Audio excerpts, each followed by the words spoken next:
Hi guys, இந்த வீடியோவில் புஜாராவோட recap பார்க்க போகிறோங்க. 2010 ஆஸ்திரேலியாக்கு எகெயின்ஸ்டாக தோனியோட கேப்டன்சியில் அவரோட டெபியூட்டை அவரே விளையாட ஆரம்பிக்கிறாருங்க. அவரோட ஸ்பாட் நம்பர் 3ங்க. ரொம்ப ரொம்ப பெரிய ஸ்பாட்டுங்க. ஏன்னா இந்த ஸ்பாட்டில் ஏற்கனவே டிராவிட் தாங்க விளையாண்டுருக்காரு. டிராவிட்டை பற்றி யாருக்கும் சொல்லி தான் தெரியணும் அவசியம் இல்லைங்க. அவ்வளோ பெரிய ஷூங்க புஜாராவை ஃபீல் பண்ணுறதுக்கு. டிராவிட்டை ரீப்ளேஸ் பண்ணிதாங்க புஜாரா வராரு. ஏறத்தாழ 2 பேரும் ஒரே மாதிரி பிளேயருங்க. நிறைய பால்ஸ் கன்சியூம் பண்ணுவாங்க, பாலை பழசாக்குவாங்க. நம்பர் 3 ஸ்பாட்டுக்கு பாலை பழசாக்குவாங்க. இதாங்க அவங்களோட மெயின் ரோலுங்க. ஏன்னா 4th டவுன்லேருந்து வர பிளேயர் நல்லா ஹிட் பண்ணணும்னா பால் பழசாகணுங்க. டெஸ்ட் கிரிக்கெட்டில் முக்கியமான ரோல் 3 தாங்க. பாலை பழசாக்கணும். அதை நீட்டாக பண்ணி கொடுப்பாருங்க புஜாராவும் டிராவிட்டும் கூடங்க. புஜாரா அவரோட என்டையர் கேரியரில் 16,217 பால்ஸ் விளையாடி இருக்காருங்க. அதில் இந்தியாவில் 8,000 பால்ஸ், அவையில் 8,000 பால்ஸ் விளையாடி இருக்காருங்க. இன் இந்தியா அவர் 8,000 பால்ஸ் ஃபேஸ் பண்ணியிருக்காருங்க. 51 மேட்சஸ் விளையாடி இருக்காரு. 3,839 ரன்ஸ் அடிச்சிருக்காரு. இதில் 14 50s, 20 செஞ்சுரி ஹிட் பண்ணியிருக்காருங்க. அவரோட average 52.5. Pujara careers in SENA கண்ட்ரிங்க. ஆஸ்திரேலியாவோட 4,120 பால்ஸ் பிளே பண்ணியிருக்காங்க 11 மேட்சஸில். இங்கிலாண்டோட 3,900 பால்ஸ் விளையாடி இருக்காருங்க 16 மேட்சஸில். சவுத் ஆப்பிரிக்காவோட 2,450 பால்ஸ் விளையாடி இருக்காரு 10 மேட்சஸில். நியூசிலாண்டோட 780 பால்ஸ் இன் 4 மேட்சஸ் விளையாடி இருக்காருங்க. புஜாராவோட என்டையர் கேரியரில் 788 ஃபோர்ஸ் ஹிட் பண்ணியிருக்காருங்க. வெறும் 3-6 தாங்க அவரோட டெஸ்ட் கேரியர்லேயே அவர் ஹிட் பண்ணியிருக்கு. ரொம்ப ரொம்ப பிடிச்ச புஜாராவோட 3 நாக்கு உங்க கூட நான் ஷேர் பண்ணிக்கிறேங்க.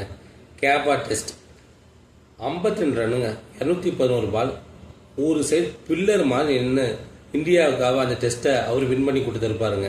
செகண்ட் ஒன் 202 ரன்ஸுங்க, 525 பால்ஸ் ஃபேஸ் பண்ணி ஆஸ்திரேலியாவுக்கு எகெயின்ஸ்டாக ஒரு பெரிய டபுள் செஞ்சுரி அவர் ஸ்கோர் பண்ணியிருப்பாங்க. இது ஒரு ஒண்டர்ஃபுல் இன்னிங்ஸுங்க. தேர்ட் ஒன் பார்த்தீங்கன்னா சவுத் ஆப்பிரிக்கா எகெயின்ஸ்டாங்க 153 ஹிட் பண்ணுறாங்க. அவர் ஃபேஸ் பண்ண பவுலர் பார்த்தீங்கன்னா ஸ்ட்ரெயின், ஃபின்லாண்டர், மார்னோய் மக்கள். இதை போல் பவுலருக்கு எகெயின்ஸ்டாக 153 குவாலிட்டி ரன்ஸ் அடிச்சிருக்காருங்க. 2025 அவரோட ரிட்டையர்மெண்ட் அவர் அனௌன்ஸ் பண்ணியிருந்தாலும் 2023 அவர் டெஸ்ட் மேட்ச் விளையாடலைங்க.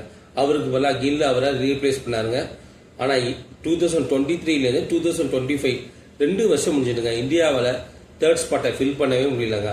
அவ்வளோ ஸ்ட்ராங் பிளேயரா புஜாரா அவரோட பிளேஸ் ஹோல்ட் பண்ணியிருக்காங்க.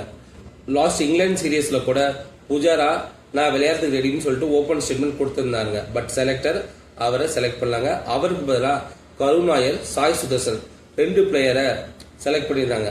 பட் 2 பேருமே நல்லா பர்ஃபார்ம் பண்ணாங்க. 3rd ஸ்பாட் ரொம்ப முக்கியங்க. யார் கிரவுண்டோட விளையாடுறாங்களோ அவங்களால தான் 3rd ஸ்பாட்டை ஸ்டிக் பண்ண முடியுங்க. இந்த மாடர்ன் ஏரா டெஸ்ட் கிரிக்கெட்டை எல்லாருமே லாஃப்டர் ஷாட் விளையாடுறாங்க, ஆசைப்படுறாங்க. அதனால இந்தியாவால் நம்பர் 3 ஸ்பாட்டை இன்னும் ஃபில் பண்ண முடியல. புஜாரா எவ்வளோ பெரிய டெஸ்ட் கிரிக்கெட்னு சொல்கிறதுக்கு இந்த ஒரே ஒரு இன்சிடென்ட் போதுங்க. ஆஸ்திரேலியா அவங்களோட டெஸ்ட் மீட்டிங்கை கண்டக்ட் பண்ணுறாங்க. அப்போது புஜாராவோட ஃபோட்டோ ஸ்க்ரீனில் டிஸ்பிளே ஆகுது. ஏசல் விட்டு அவரோட மீட்டிங்லேருந்து அவர் எக்ஸிட் ஆகிறார். ஏன்னு காரணம் கேட்டால் கிரவுண்டில் எப்போதுமே புஜாரா தான் பேட்டிங் பண்ணிட்டு இருக்காரு. ஹோல் டே அவரை பார்த்து நான் பவுலிங் போட்டேன். இந்த மீட்டிங்லையும் அவரோட ஃபோட்டோ காமிச்சிங்கன்னா நான் மென்டலி அப்செட் ஆகிறேன்னு சொல்லிட்டு அந்த டீம் மீட்டிங் விட்டு எக்ஸிட் ஆகிடுறாங்க. இதுதாங்க புஜாராவோட குவாலிட்டி ஆஃப் டெஸ்ட் கிரிக்கெட்டுங்க. இந்த வீடியோ பிடிச்சிருந்தா எங்கள் சேனலை லைக் பண்ணுங்கள், ஷேர் பண்ணுங்கள், சப்ஸ்கிரைப் பண்ணுங்கள். பாய்.